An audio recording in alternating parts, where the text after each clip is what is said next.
Good evening, everyone. My name is Blaise Fitzgerald Ryan, and you are again listening to your favorite podcast of the week. Yes, it is A24 on the Rocks. Again, my name is Blaise Fitzgerald Ryan. I will be the host tonight. And tonight I'm finishing off my absolute raspberry with a hint of raspberry lemonade. Next, we have the headband gatekeeper himself. This is Cole William Whitlock Gibson. Tonight I am drinking Voodoo Ranger Juicy Hazy IPA in a tall boy because I'm fancy and that was what it was available at my hotel.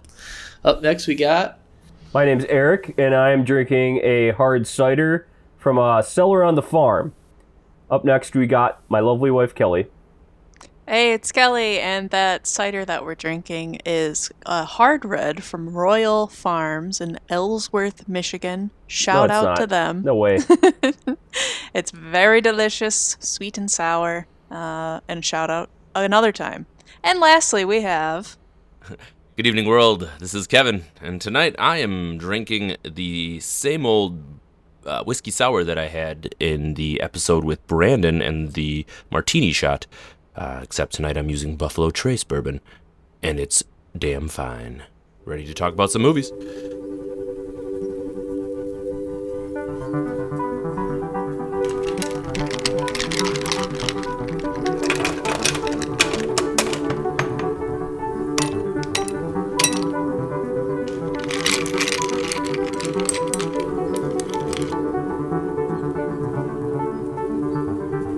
A24.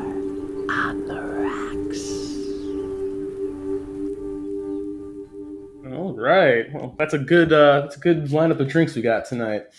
Let's hope we can say the same thing about the movie. Tonight, our movie is called Cut Bank. It was directed by Matt Shakman and written by Robert Patino. You might know Matt Shakman. This is his first and only directorial credit, but he has directed WandaVision, Always Sunny, and the bad parts of Game of Thrones. He's also directed, most importantly, Fargo, which will come to play within this own movie. Fargo, the TV show, not the brilliant Coen Brothers film. The writer, Robert Patino, he's known for Westworld, Sons of Anarchy, etc. So this movie, again, called Cut Bank, it's Dwayne, played by Liam Neeson, and Cassandra, played by Liam Neeson. Liam Hemsworth. That's a good flub. It's like, I'll take that. we watched this different movie would movies. probably have Liam been Hemsworth. better with Chris Hemsworth brother. Liam Hemsworth. Yeah. Okay. And Teresa Palmer, who plays Cassandra, witnessed a murder of the town mail carrier, played by Bruce Dern, in a field outside of the town of Cut Bank, Montana. And they stand to make a lot of money to start their new lives to escape the small town and their families that are holding Dwayne back. Meanwhile, local recluse taxidermist Michael Stuhlbarg, who plays Darby Milton, is on the hunt for a parcel that was on its way to his cabin when Georgie was murdered. Now, that's about as much as I can say without getting into spoilers, because this is a super spoiler-heavy movie, and it pretty much goes into it right away. So, that being said, let us talk about the opening scene. It takes place, basically, Georgie's mail route and Cassandra and Dwayne's sordid love affair, I guess. They're just having a nice little picnic or whatever. Kelly, let's start off with you. What did you think of the opening vibes, as is tradition with this wonderful podcast? I liked the kind of set that we were working with, the scene of this little small town. I thought that they laid that out pretty well. I like that these two young lovers, they immediately let us know how old they are, how long out of school they are, how much they want to leave, and that they're just in this beautiful, sunny, yellow flower field. But they do a good job of letting us know how small the town is and how much they want to get out of it. So immediately it was it took them just a couple minutes to be dropped you in the world. Let's continue. So props there. Kevin, what are your thoughts of the opening scenes? Yeah, very similar to Kelly with the enjoyment of the small town vibe. I really enjoyed the giant penguin and the coldest spot in the nation line.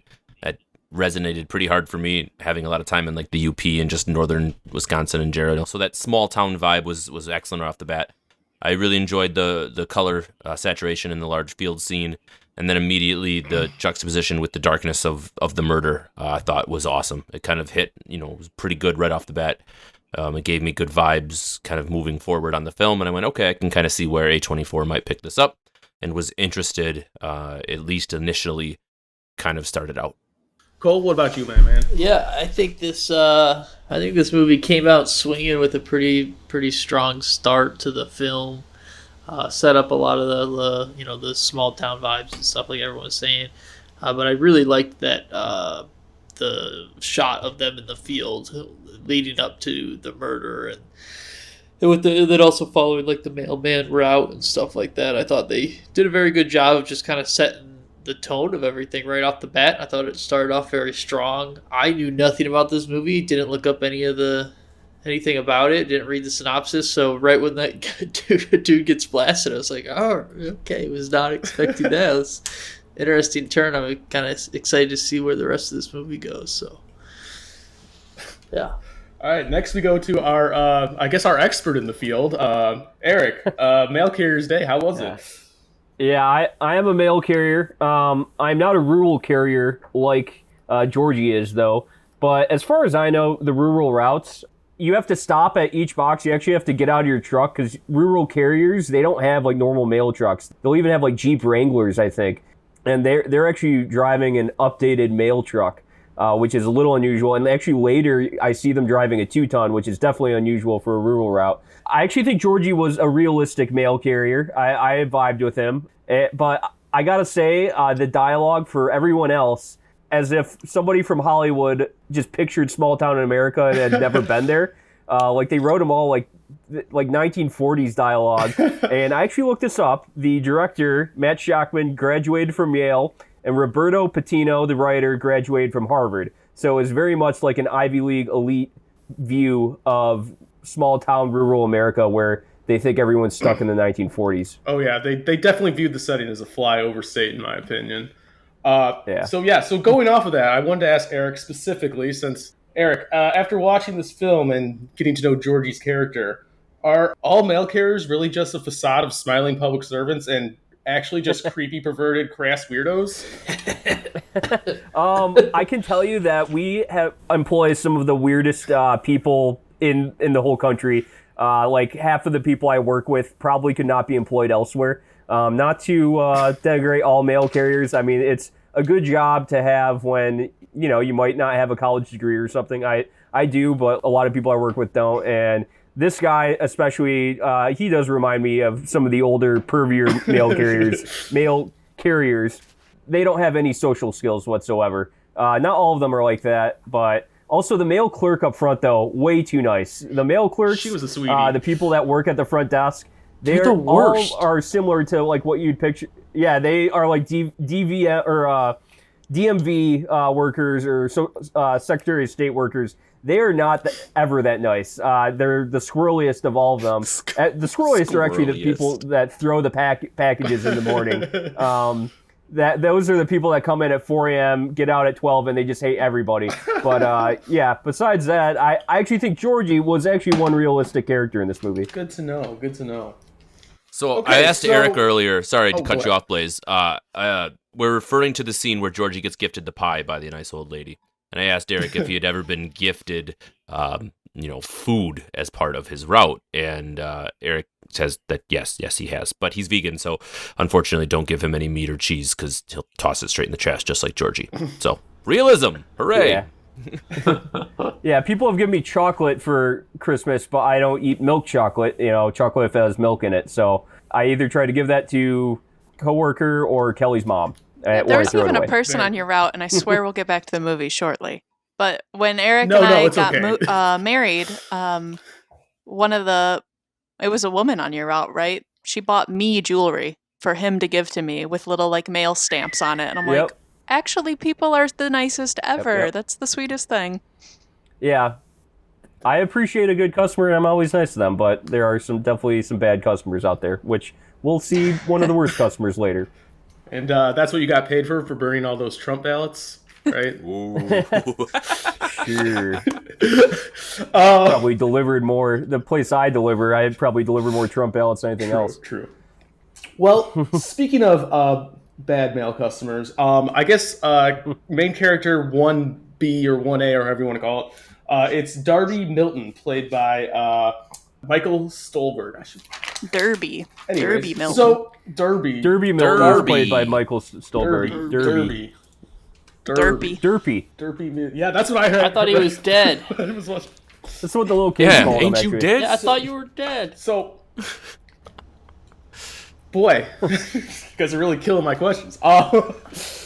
So, Derby Milton is treated like a slow, almost dim-witted recluse with the constant joke, "I thought you were dead," said relentlessly throughout the film.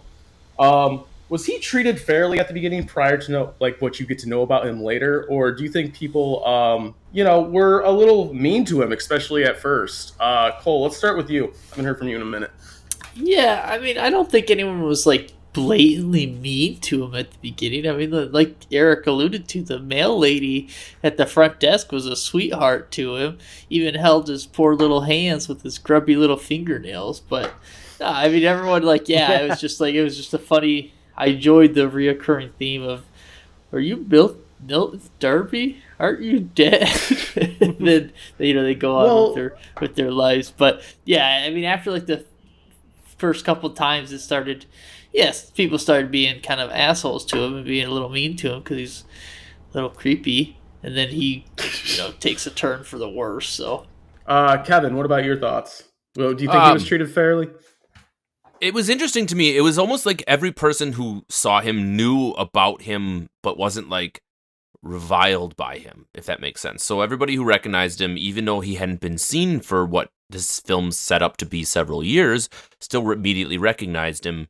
And it wasn't like, "Oh, don't talk to him" type of deal. So yeah, I do feel like he was probably treated like the town outcast.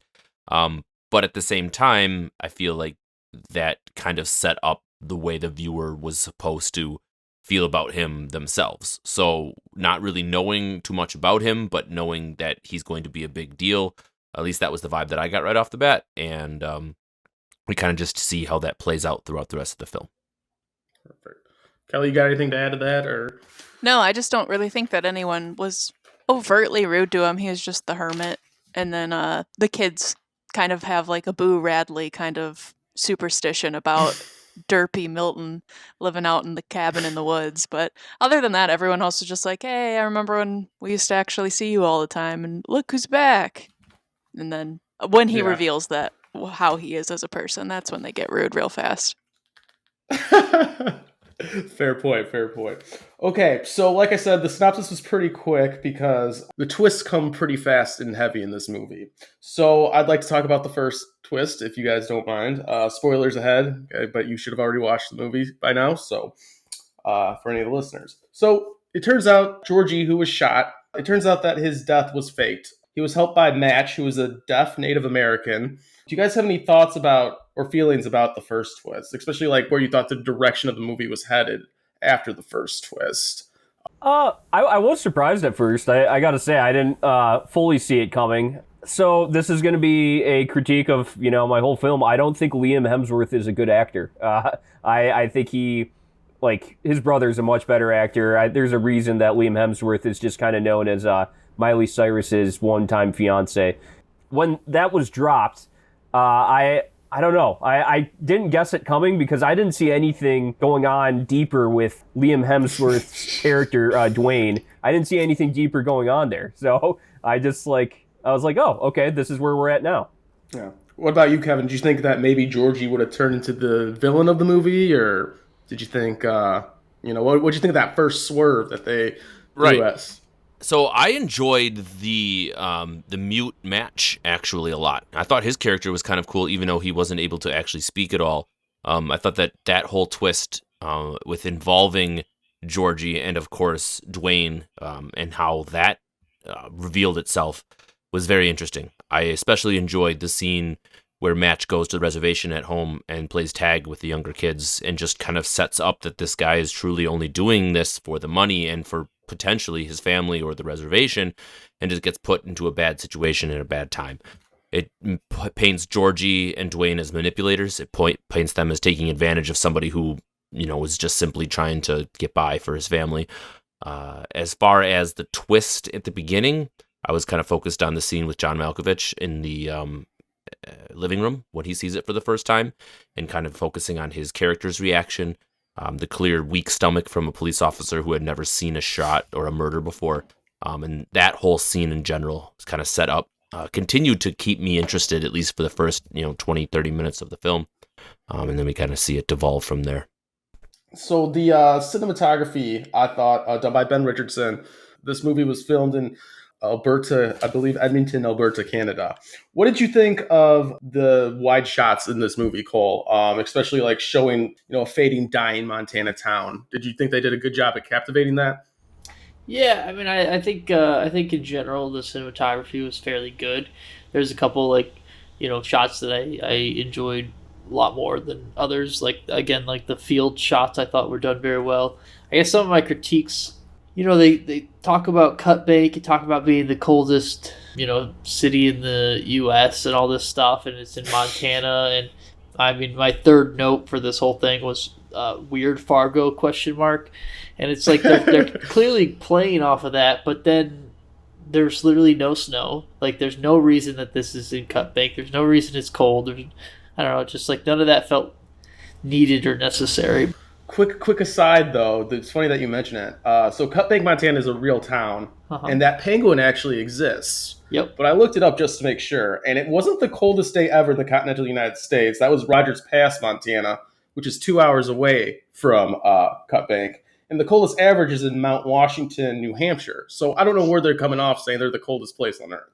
That really, sticks in my craw. But they were right. There's 3,000 people in there. So I'll give them a pass. A fun aside, they reproduced that penguin and put it in Canada, and now it still sits in that town where they filmed it in Canada, even though it's not the real cut. That is hilarious. That is so good to know.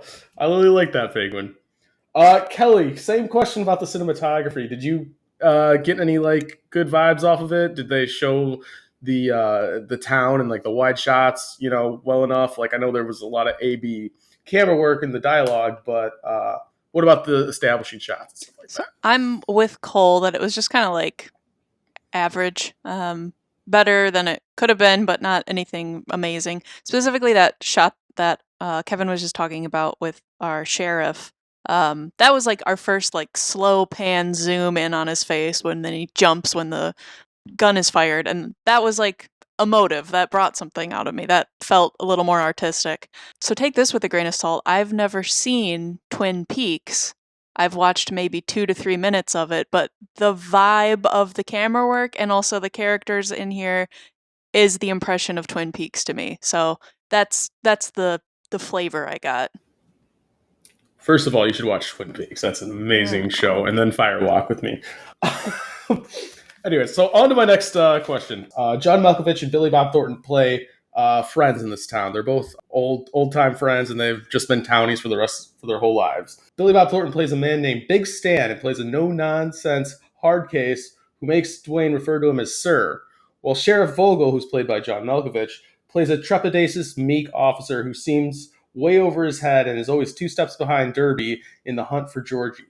What are your thoughts on the characters and their performances? And do you think maybe that their roles should have been reversed? Or did you like the way that the cop was kind of the lenient, meek person and the father-in-law was kind of the hard ass, always on everyone's case? So for this answer, I think we have to differentiate at least have the discussion about why we feel like these actors were in these places to begin with. A lot of these films that we've discussed over the first 14 or 15 have been A24 films that feel like they're picked up because of an A-list actor that's attached to them. I feel like this film is exactly in that exact same vein, with Billy Bob Thornton and John Malkovich as leading people in this film that make you want to see it on the outside. And then when you get into it, you kind of discover that it's less about them and more that a crappy story. I felt that Billy Bob Thornton was kind of a forgotten character throughout the whole thing. We kind of got an interesting introduction to him as this Big Stan character. And if you're going to call your guy Big Stan, you might as well make him an actual, character in your film, as opposed to a guy that kind of shows up randomly, moves the plot, gets hit in the head, and then dubiously survives by the end of it, which, again, we can touch on. I did enjoy Georgie's character, played by the great... Oh, man, why can't I figure this out? Bruce Dern. Crazy old white guy. Bruce Dern. Yes. General Bruce Dern. Sandy. He did excellent. I thought that was awesome. He did a great job in general of keeping me entertained every time that he was on there. And for the part of the film, I don't think I would have recast it anyway. It probably just worked the way it did. But they didn't really make an effort to be anybody else but besides themselves. So Billy Bob Thornton sounded like Billy Bob Thornton in every movie. John Malkovich sounded like John Malkovich every movie. Like, at least do something to like make your character a little bit more character-y and not just whoever you're famous for. That's very fair. That's very fair. Eric, I got the same question for you. What do you think of John Malkovich and Billy Bob Thornton? With this being the senior... Yeah, go ahead. Sorry. I know John Malkovich very intimately. I was working at a large office building before I was a mail carrier. I was actually a file clerk between the 7th and 8th floor when I wandered upon a random door and I fell down and I lived as John Malkovich for one day. I was John Malkovich, and then I got spit out on the New Jersey Turnpike. And so I know him very intimately. A little too much, actually. That's an incredible story. They should make a movie about that. So Billy Bob Thornton and John Malkovich are two, like, I love them as actors, but I felt, again, they were a little wasted in this movie because I feel the dialogue in this movie was so just, like, caricatures of small-town people, and I wish that they gave them better characters to work with. I think they were kind of wasted in this movie. It's amazing this movie got this many good actors. I think it was really off the strength of who he worked with, for sure. Does anyone else have anything to say about John Malkovich or Billy Bob Thornton, the really big, the main draws of this film? I don't know Billy Bob Thornton, and I didn't really think anything of his character. I was just like, oh, look, it's a hard-ass father-in-law. I didn't know who I was looking at. Didn't know him. But I know John Malkovich because of Eric's stint with him. He told me a lot about it. But I thought that his character was great and that he did a good job with him. I like the backstory between these two of they both had a similar love interest in the past, and the softer guy is the one who really took her heart, but she was never going to stay in that town. I was like, and that's what led to their decision in the end of the movie as well. I like that was all tied in there. John Malkovich having this conversation with the postal inspector and saying that his name is Sheriff Vogel. It's just that's his name, and I'm like, that's great. So I thought that he did a good job, and I thought his character was written well. Speaking of big name actors, Oliver Platt played the USPS investigator, who we all know as Mike 2 from Ginger and Rosa. Cole, do you think that he was underutilized in that role? What do you think of how he played the big bureaucrat from the nation's capital? They never called it Washington, D.C. I feel like pretty much all the big actors besides Malkovich were underutilized. Like, between him, Billy Bob, I don't know, it just seemed like everyone was underutilized, and that, was really caused by just some of the plot lines in this movie. There was a lot of unneeded stuff thrown in the mix that just took away from the actual story that I was more interested in. So we got, with like the beauty pageant being thrown in there and certain other stuff, it was like, why even have these scenes when I could have more Malkovich, Billy Bob, and the gentleman that you just said his name, I can't remember his name now, but yeah, the inspector and stuff, and why not dive more into that instead of just doing a lot of hard cuts between John Malkovich showing up to a scene with another dead body and then going back, it's like, I'm going to go to the beauty pageant. It's like, I don't care about this part. Oh, we'll get to that. So yeah, I felt like he was underutilized. We will definitely get to that sure. weirdness. Another fun fact, the Glacier Gateway Hotel where Oliver Platt stayed is a real hotel in Cut Bank, Montana. So they are very consistent in a lot of things with this town. Why didn't they just film it there? Why didn't they just film it there? Yeah, no kidding. Because it's probably cheaper to film in Canada. Probably costs more money. Apparently it's cheaper and they actually there, use like Canada is pretty. They actually use like real. Although, let's talk about that for half a second, Blaze. Did you realize it took 2 years to film this movie? I did not. 2 full years from start to finish to actually complete this thing, which is just mind-blowing to me. How did it take so long? I have no idea, right? How did it take so long? Someone should tell me that, but according to IMDb, this thing took 2 years to make. They had to build Derby Milton's real house from scratch. Yeah. They had to get him the right prescription glasses. They were getting things by the mail. They did actually have to do a decent amount of work to that house. Yeah. Apparently, it's a historical site in Canada, and they had to like add a bunch of crap to it and all of the weird taxidermy things and all of that. But I digress. It also Let's made move on. the screenplay won 2009's like the Blacklist top 5 screenplays. So I guess they didn't read the ending. Yeah, 2009 when the 2009? screenplay was written. Oh, okay. So it won a screenplay festival. Mhm. It Okay. was like the blacklist is like the best screenplays that haven't been picked up for Yeah. a movie yet. Yeah. So Oh, okay. just a little, Yeah. weird asides. This whole movie feels like one weird aside.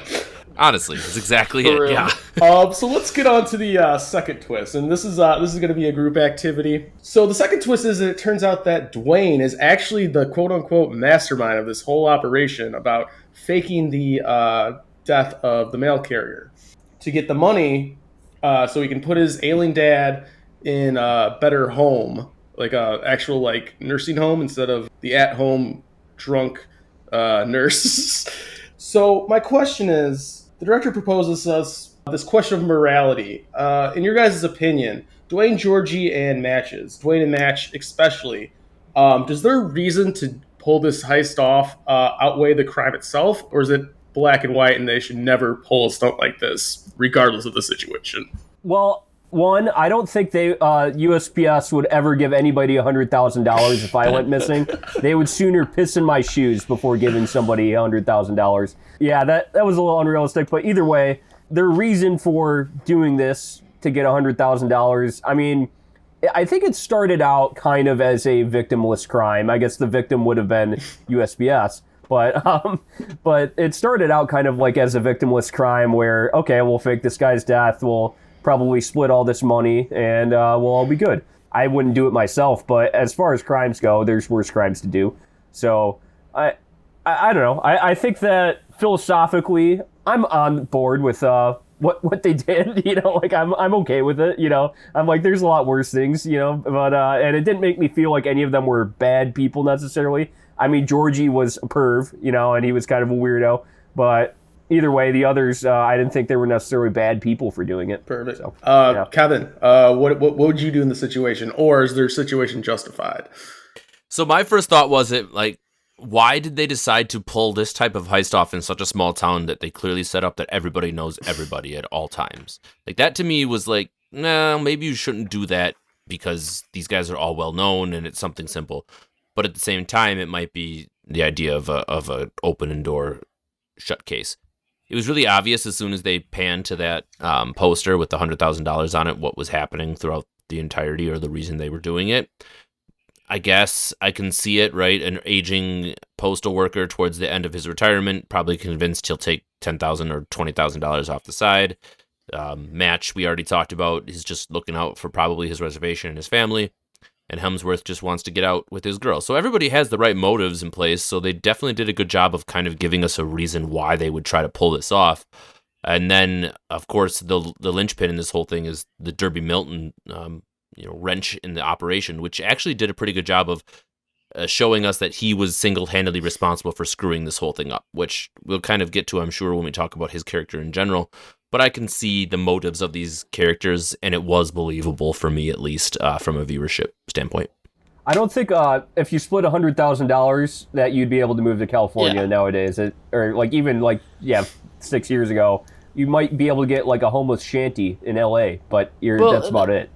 Definitely not able to start a business. Right. My biggest problem is it's a victimless crime, and whatever. If you could get $100,000 from the postal service, go for it. I'm definitely not going to be calling the police on you, but so Match got $5,000 for fake killing the guy, so I think he got his cut already. So if you just take it between Georgie and Liam Hemsworth, and they split it 50-50, that's $50,000 each, which is a lot of money. But if you think about it, Georgie literally just threw away his job, which he probably makes, I don't know, I would imagine, $40,000 maybe. So he's maybe making $10,000 more than just doing his actual job and retiring. And then Danny or Liam, or he's getting $50,000 to go move across the country, which is good, but that's not gonna last. Just I think this whole idea of getting all this money, it's not that much money. It's really not gonna go as far as you think it will. So I think that was kind of stupid. And also, Georgie's a terrible person, Eric. He fucking just kills Billy Bob out of nowhere. just because. Wait. Oh yeah, Attempts. he's attempts definitely a to bad. Which he okay. Yeah, well, okay, I'm saying I at the know. start, the original idea was not that bad, but then yeah, he ends up Right. killing Yeah, Stan. bad So decisions. The old man with asthma takes down Big Stan and doesn't end up killing him somehow. Don't know how that works, but Kelly, go ahead. I don't know what Georgie's grand plan would be. Everybody else I understand. But Georgie's just like, I'm just going to chill out in this trailer and drink beer, listen to jazz, watch hockey, and wait. And even when it's about to be sold, he's like, I guess I'll just hide underneath and then I'll go back to just living in here. He has no grand, like, long-standing motivation or goal. He's just buying time. Was the plan to come back to the town after the money's delivered? Or that just, for this movie, there was a lot of, like, interesting ways that characters knew each other from long ago, that they would tie in multiple times here and there, and I thought that was strong. This one, though, was like a major like weak point for me, though, of just what's Georgie doing? He's just talking wise to all these people and drinking beer. Right. And he gets warned about it, right? Like, Yeah. our character, Dwayne, tells him that they're selling it and they're coming around, and he's just going to sit there and chill and wait for it to happen. I agree. It just made zero sense. If he was like, I'm gonna head to the Bahamas, or I got a girl that I knew 20 years ago and I'm heading out, like, but no, he's like, I'm gonna sit 15 miles outside of town and wait and pretend I'm dead. Like, not strong. Oh yeah. Not strong. and you'd give up your pension and your 401k Yes. if you were declared dead. So you just take that money and not get your pension or 401k, which is like the one thing mail carriers really have going for them, is that Maybe even they get a good pension, or they get a pension and a 401k. have him so- say he wanted that big sum of money so he could invest in crypto. And like, then that would be interesting. Throw that in there. Yeah. That would have been a sweet tie-in. Ethereum, I tell you, boy, Ethereum. This whole Yeah, town's he would living be in the a past. crypto not me. investor. Yeah. Blockchain, motherfucker. So we go on to the side story of Derby. As previously mentioned, he appears to be a better detective than the whole entire region's police force when he uses his impeccable detective knowledge to find size 16 print sneakers where the man was shot and then check the store. And that's pretty much how he starts on his path. It's littered with just weird, like what I would call police mistakes, where Derby's looks like a complete genius. So do you guys think that this was an effective way in revealing Derby's character / intentions, or versus Sheriff Vogel's unpreparedness for the first murder in town history? Or is this just really sloppy writing to get from point A to point B, and so we don't have to like think about how everyone, like Kelly said, how everyone's connected somehow? Cole, let's start with you. Do you think that Derby's little Inspector Gadget hunt was smart for the movie or just weird? I mean, it started off interesting because I thought it was going to be, I liked the idea that this guy's was going to destroy their whole plan just because he needed his parcel. He needed it. And I really liked that whole idea, but then it just it got a little overzealous and it lost its luster towards the end. And like his detective skills were, like you said, literally went to the crime scene and was like, that's a big footprint. Not a lot of people do that. Fucking no one else thought about that. And then he goes to the store and is like, wow, look at you got that. He finds the boot with the same tread patterns. Like, you got any size 16? And they're like, yeah, we don't do that. And he's like, oh, just tell me where they went. And of course, they immediately, no questions or some questions asked. Just give him exactly the details of, who did it. So he just goes finds the giant guy that lives in town, and who he immediately discovers. I don't know, like his detective skills aren't great, but I thought it was an interesting story to start off with. And the John Malkovich, I think he was more distraught and just didn't know what to do. It was just kind of waiting to see what was going to unfold mostly. So, but Yeah, interesting to say the least.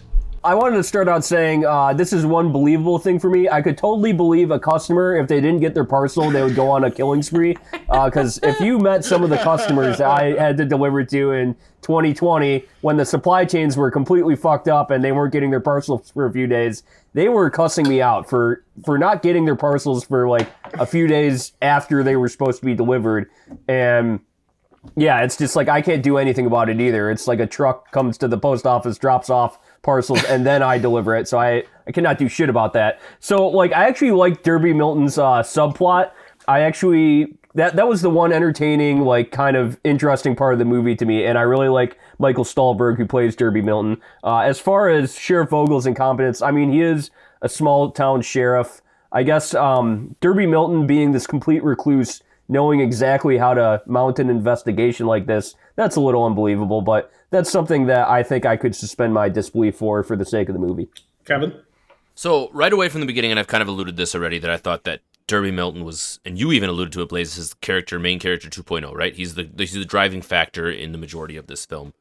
I did enjoy some of the comparisons that he maybe had to the viewer's relationship to real life. So many of us know the serial killer Ed Gein, right?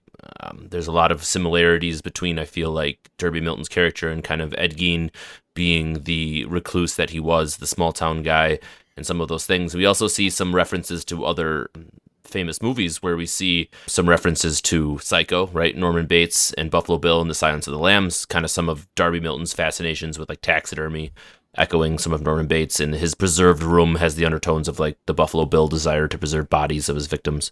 And I think that was pretty cool in general. I thought his character was pretty well fleshed out until the end, where we just get some weird things with the whole parcel in general. I didn't enjoy that he was overly stereotyped as a stuttering, wide glasses, Coke bottled guy. I thought that was cheap by the director, making it far too obvious that this was the creepy guy that was supposed to be the driver. I didn't enjoy that part of him. But I did agree with Eric where I thought that Michael Stuhlbarg's portrayal of this guy was awesome, and it really was the highlight of the film in general. From a character standpoint, from a thematic standpoint, from even a cinematography standpoint, with like the accident at the end, the car crash and all the shots, and just him even just showing up and having freakish strength and things, just giving us, the audience, kind of a moment of, wow, didn't expect that. And anytime I'm a viewer and that happens to me, I feel good about the movie at least a little bit. So I enjoyed his character. I enjoyed the way it was portrayed, even if it was a little bit cheap in its portrayal. So I agree with Kevin that as soon as we saw Derby, I was like, please don't let him just be the bad guy because of the glasses and the stuttering and the fingernails. And I wanted him to be, when he started his investigation, I was like, cool, he's going to be the new sheriff in town. He knows how to weigh an investigation and he'll get to the bottom of this. But then he doesn't. What I did like, however, is when he has his big reveal of like why he is the way he is. It's because he has some kind of like park ranger, I had to kill some bear family, PTSD, and I like animals more than people now. And I thought, I could see this being me in another life. This doesn't seem like something that's outside of my wheelhouse. So What? I liked that part of his character. What? I'm concerned. Come on, Cole. Well- You must be next, buddy. We see him, and there's something Cole, come something on. likable about him, and he's an artist, and he lives in a cabin by himself, and I'm like, okay, I dig it. I didn't expect him to be so murderous, but I do like that he wants to preserve like animals' dignity was his thing with the taxidermy. He wants to kill poachers on his land, and he's willing to kill people to get his parcel because he's just completely gone off the rails. Yeah. I mean, like, I get killing, like, poachers and stuff like that, because those guys are assholes, and, like, preserving animals and all that stuff, very, very noble, but, I mean, those animals have to die for him to preserve them, so I'm assuming he killed them, but also, for the jump for, like, him to be like, I had to shoot some baby bears, to now he just went on a massacre and killed like 3 or 4 people, and then also might have 2 people just as taxidermied in his basement.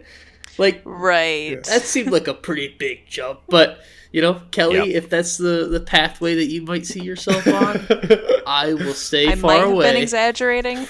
Or I might not have been. Time will tell. I always said the final form of veganism is cannibalism because it's revenge on humans true. and you're eating my humans, God. you know? not do that we type all of agree that podcast, those Eric. taxidermy people are just actual people?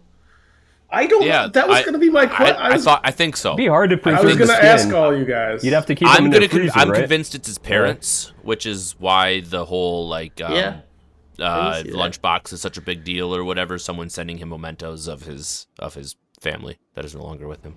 I thought they were wax figures, possible. but they could have used the skeletons. Yeah, the skeletons of his But there was parents also and- like blood Yeah. in the basement. I don't know. We're getting way off track on.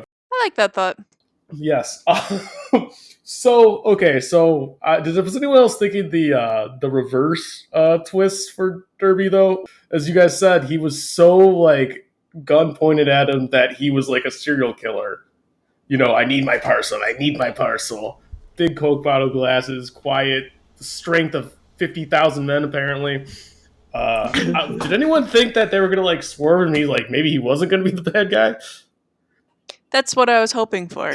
Immediately when he started investigating and he was eyeing the kid's car in the flower field, I was like, well, because the cop's so squeamish to this kind of thing, it's time for Derby to shine. Yeah, I agree. Until he killed Match, and Match was a sympathetic character, right? We knew Yes. he That was playing a children, complete and there was accidental death though.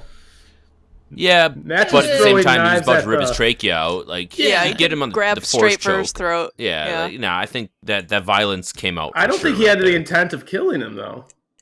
No, I agree. The intent wasn't there, but I don't think he had a problem doing it. Well, I don't think he wanted to kill anybody until Dwayne and Cassandra, or he figured out Dwayne, carved 911 on his car. I think everybody else was just like in the way of him getting his I don't know, parcel Georgie, to finish he bashed his head in wax with a freaking figurine. crowbar, and that was Well, pretty violent. Georgie was True. also threatening Yeah. to shoot him Post office man. first. Yeah, I guess that was a pure. Yeah, it was just straight up killing. rage. True, because Georgie threw a cup at him. But I also, let me say, I completely felt Georgie during that scene, like just having to have all these pleasantries throughout the day, smile at people when they're just being jackasses to you all the time. I get it. I'm there with you, dude. Just you don't have to take it to these lengths. Everyone should have seen Eric's face during Georgie's monologue. It was I'm just, like, you're speaking Yeah. to the common man. You should have had your GoPro on. That would have been... his eyes were shining. Love it. Okay, so let's hurry up and get to the third act of this film where, in my own words, this film went completely off the rails like a cocaine binge off for the writers and directors' favorite parts of Fargo, No Country for Old Men, and Twin Peaks, and they all just slammed it into the last 20 minutes. So let's get this started. What do you guys think of Cassandra's decision to continue to join the pageant, even though that Dwayne was knowingly in danger? He told her that she was in danger, and she said, "But I have to do the pageant." And you... She had to. Yeah, Couldn't she she had always to. do it next She had year? to, clearly. No, they Yeah. found out they needed to still get out of town because this impending doom was coming, and they Oh, weren't yeah, going to get the true. money from it for X, Y, and Yeah. Z months or years or long time. So they needed the money just to leave and be safe. But it sure was annoying to watch. So, like, Yeah, plot holes. the pageant in a 3,000 person town that is for like women that have graduated from high school, and there's a prize money, and the judge is like the post office lady. I'm so confused by all of this, and I hated every moment of it. There's two others, right? others, but Two other was judges. Not only that, Yeah. but then the link to like the bartender and the creepy like back and forth about I used to be Miss Cup Bank and Oh, yeah. how that played in, and that whole undressing me with the eyes bit with that Why did we need whole- her? Like Yeah. exactly, it was absolutely unnecessary. It had nothing to do with it, and if it was supposed to be some weird motivator for our main character Cassandra to like be Miss Cutbank, it was just lost completely. So, boo on that decision. she also And the size of that high school for the amount of people in that town was kind of obscene as Yeah. well. I could see there be some like rich old man that has retired in Cut Bank, or their family lives there, and then they put on this pageant every year just to keep the locals happy or something. I could see that happening, and they do all the prize money, but that's not I addressed. think it was obviously. kind of a realistic part, right? There's probably a lot of people in middle America that won a pageant when they were in high school and hold on to that for the rest of their lives and then become a bartender and all that. So there was probably some relevance in there for reality, but for the most part, it served nothing other than giving a link to Darby kicking the ass of that bartender that one time, which was pretty sweet. Cole, were you going to say something? Dude, yeah, she wasn't very good at singing. Why did everyone keep saying she was a good singer? What was up with that? I didn't. I said she wasn't a good but singer. in the movie, they're like, wow, you're such a good singer. And I'm like, yeah, everyone else. No, she's not. Yeah. She's murdering that song. They, like, not in a good way. Like, could be like, ain't no mountain high enough. could be just like nobody can really sing. In Either that or they've never actually that's heard just the that best song. And singing they were like, they've heard. holy shit, did she write this song? they're like, best song I ever heard in their southern accents when they live in Montana. So, And that is Motown too. It's Diana Ross, so that extra made me cringe because I love Motown. That was so. bad. so what do you guys think of a 70-plus-year-old man getting the upper hand while having an asthma attack on Billy Bob Thornton? Was that believable? No. No. It literally, I Yeah. felt like he was going to die underneath the building. Like, I thought that's where they were going to going, that the guy Yeah. who Same. fake died was going to die under the building, and then all of a sudden comes out and whacks him over the head with a wrench. I'm like, no! Fuck you! That was stupid. I've seen Billy Bob Thornton get shot 10 times in Bad Santa, and and now he just is like this weak guy in this film. I don't Yeah, a believe guy it. named Big Stan, and that's the way you get taken out? Like, come on. Yeah. And- He wasn't that like big like as a person. Was he big elsewhere? Yeah, Maybe. his ego. His wife didn't seem very Yeah. happy, to be honest. So. Yeah. Okay. Yeah, true. he was still thinking about his high school lovers, or wanted to be lovers, so there probably wasn't a happy relationship there. Yeah. Okay, so does anyone want to talk about? Does anyone want to talk about the murder house anymore? I think we covered that pretty well. I think so. The maybe murder house. Yeah. Yeah. I think it was just wax people, but some people think murder.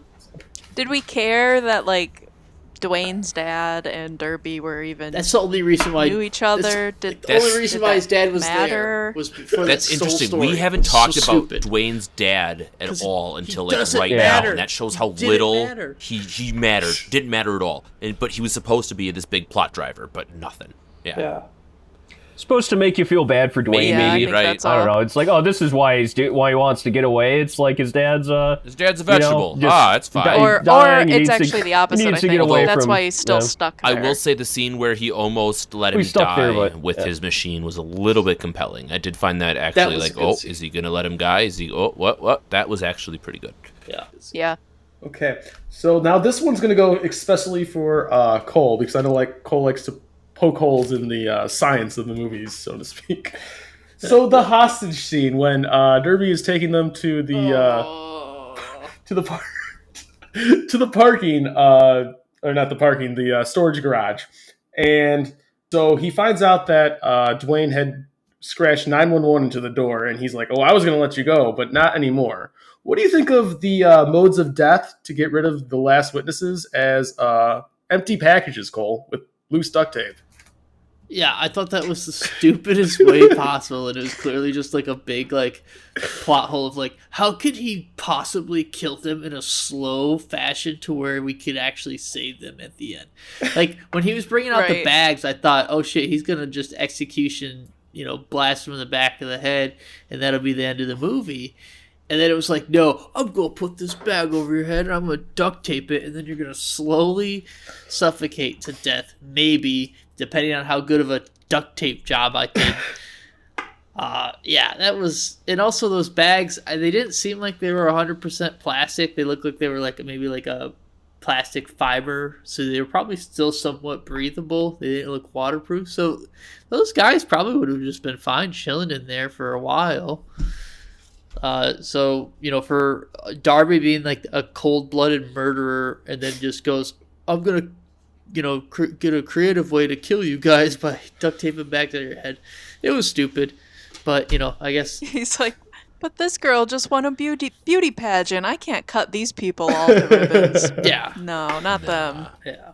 And he gets the revolver and he really didn't use it at all. And that's why I thought he was going to execution style these people, because I thought that would be a pretty big like dramatic shock to this thing, but no, not gonna do it. Lame. Cowards way out. Does anyone else? What does everyone think of the parcel just being that, a parcel? It wasn't a "what's in the box" moment. It was literally a handbag for his taxidermy, whether it be human or wax sculpture, whatever. What was that anti-climax? I didn't mind it. Yeah, like that was the parcel he was looking for the whole time, and it finishes his kitchen. So I kind of got that. What I did want to point out was that was way too many packages for a rural route. That was like as many packages as I get. That way too many packages in that storage locker. Yeah, I don't know. It felt like the parcel the whole time kind of had this Maltese Falcon Ark of the Covenant type of vibe, something weird that might have happened with it, but then it just turned out to be a toy lunchbox, and I was just so disappointed. Like, it made sense, and I wasn't surprised. Like, oh, of course that's the way you went with it, but like, just make something more out of it. I don't know. I was just left. All right, I'm Team Eric. I thought the fact that it was literally just a lunchbox was one of the better parts of this film, because it made it honestly more believable because of how fucked up some people are and how psychotic they are for certain things. And like, this guy was obsessed about creating this final completion, and he was just so obsessed with that lunchbox. Granted, through the whole film, I thought it was going to be something more dramatic, like a Pulp Fiction thing where they open it up and it's glowing gold and they're like, holy shit, this thing's amazing, and then you never find out. But I genuinely think that it just being a lunchbox was the better choice for making him seem more of like a crazy psychotic person. But you know, in the end, it still didn't quite pay off. Kelly Stern. Yeah, I agree. That's what it was all for. I like that they have a character ask him what's inside, and he's like, this is it. This is all. And also, I was hoping for a bit of like a Rover twist. Maybe inside was the paw of the first black bear baby that he had to kill. Oh, yeah, that would have been better for me than that. I mean, yeah, different strokes for different folks, I guess. That was like one of the biggest letdowns in a movie that was a total letdown. So wrapping up here, how about that ending scene? Can anyone please explain to me why everyone all of a sudden turns the blind eye to this whole male killing scheme, and they put two in Georgie just to make sure, like, a coroner wouldn't know that a bullet was just shot into a dead body? I don't understand that. And then Big Stan, who was on Dwayne's case the entire time. Not only is he on his side, he urges him to leave town with his daughter and gives him a stipend to start their new lives. What was with that 180? Can anyone explain that to me? I will give you a Pulitzer Prize.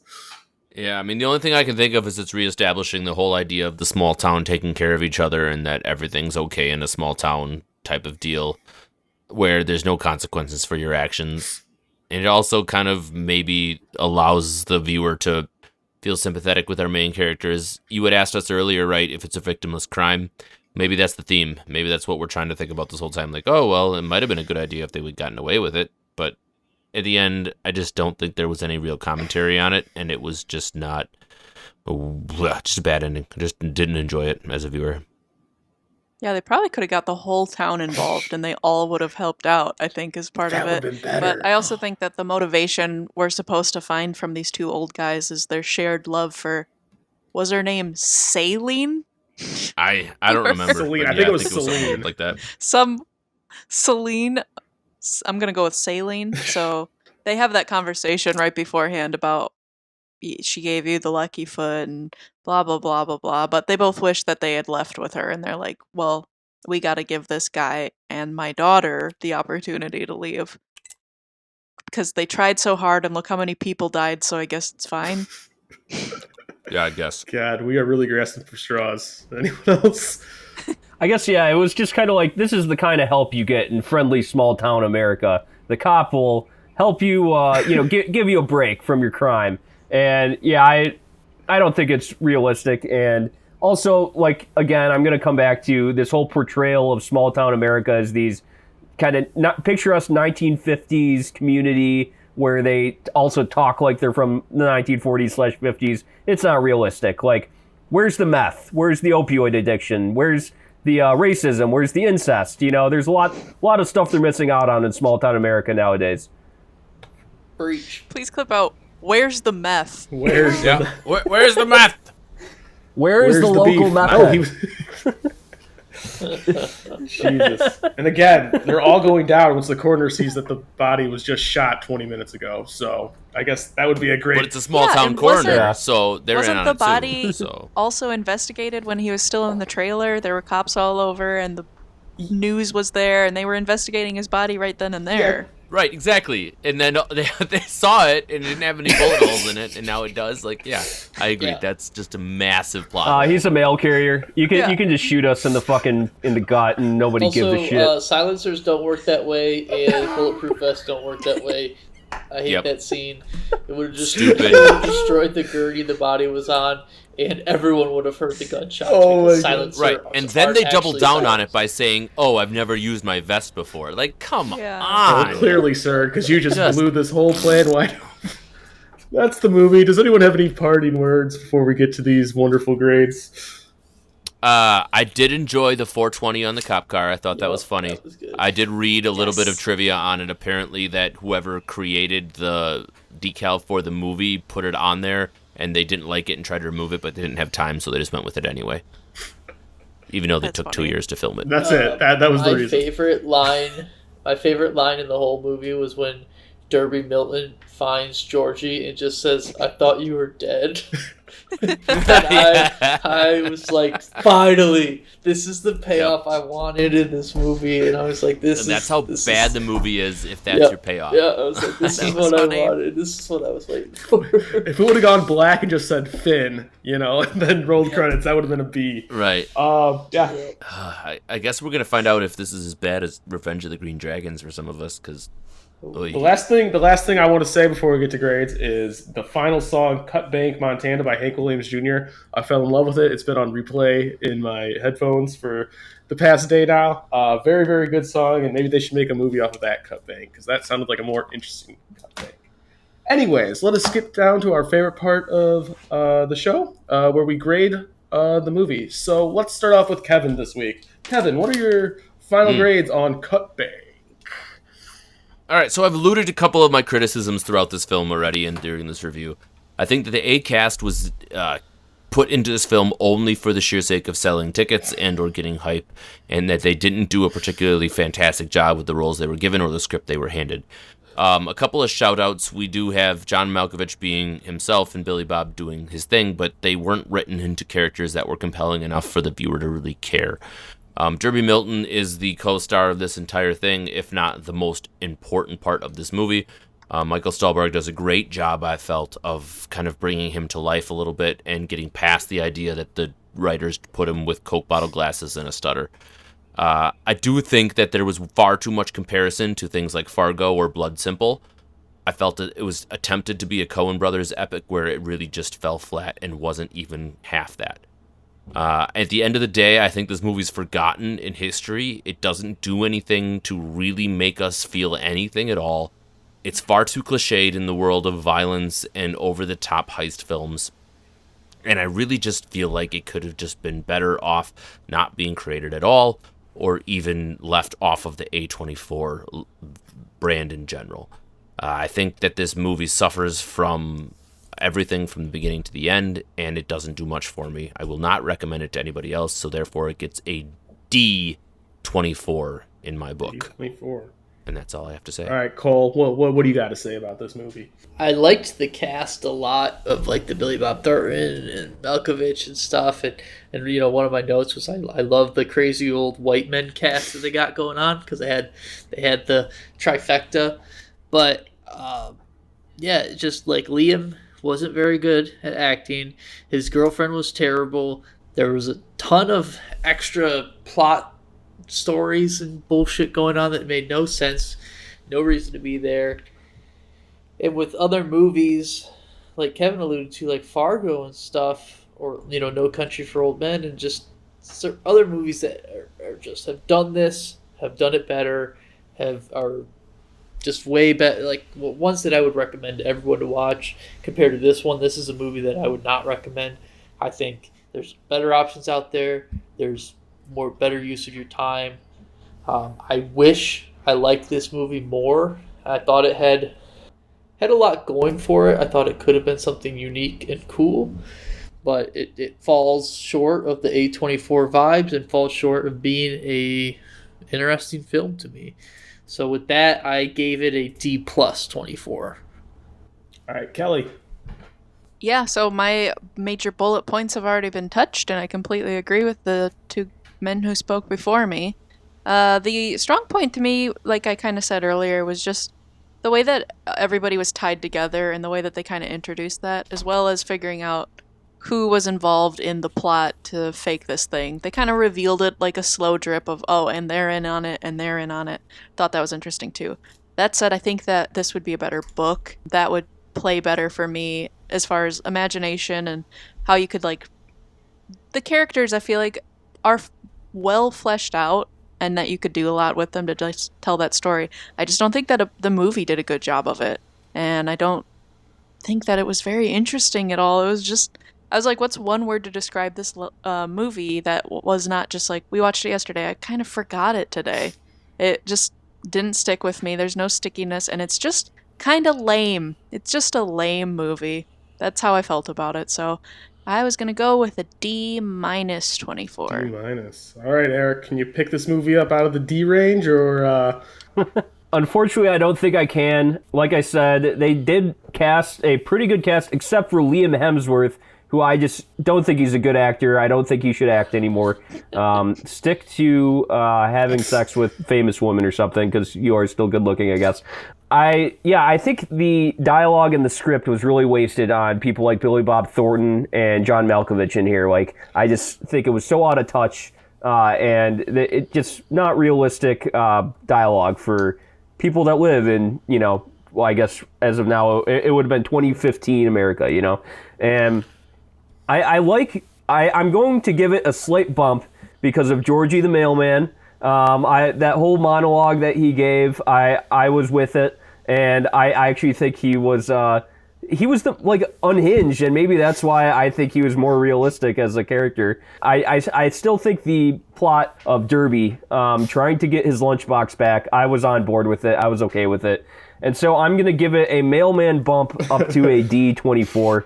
I probably would have given it an E if it wasn't for the mailman full letter grade subplot. All right. Okay, so last and certainly least. So I think I've learned, I don't know if you guys feel the same way. I feel like the movies that I specifically host, I think I'm a lot harsher and more critical on because you put in so much research, time, and effort towards these movies. This is one of those movies where I really felt like I was trying to draw blood from a stone. It was so disjointed. It was so uninteresting. Like Eric said, Liam Hemsworth, who's, the lead character, is so boring and so drab. When you look back just a couple movies ago, Adam Driver last week, or not last week, Ewan McGregor a couple weeks ago, all these great lead roles that we've had, even if the movies weren't that great, the lead really sticks with me, and he's terrible. John Malkovich and Billy Bob Thornton, like you guys said, were great, but they were only on screen for 20 minutes. Oliver Platt, even less than that. Teresa Palmer, who's actually a pretty decent actress, I didn't even really talk about her because she was, again, one-dimensional female lead. Michael Stuhlbarg did a great job, but again, I really didn't like his character. I thought it was too cliche for a crazy murderer guy. And like I said, I was really hoping for the opposite twist. So yeah, I'm really picking up the breadcrumbs of what you guys said, but I think I'm way more critical because I put so much time and effort into this research. So I'm going to give it a strong F24. I hope I never see this movie again. And I'm going to burn this notebook as soon as we get off here and just be rid of it. Maybe have another vodka. So anyways, but do not worry. Next week we're doing Ex Machina. It's going to be a complete 180. And then I just think it's going to start climbing up more and more from there. We're going to have a guest on next week. His name's Kurt Facknitz. He doesn't really... He actually does bicycles around Chicago. That's his big thing. So nothing to do with AI, but I'm sure he'll give us some good takes. Skynet's coming. The original movie... The original name for this movie was Helltown. And I think they should have kept that because it was a hell movie. So... That's how you felt. Yep. So For our listeners who have made it this far, too, it's time to remind you to leave us a review on your favorite podcatcher. We appreciate any 5-star reviews if you like what you've heard so far, and make sure to follow us on all the socials for the latest and greatest in A24 on the Rocks. Where's the meth?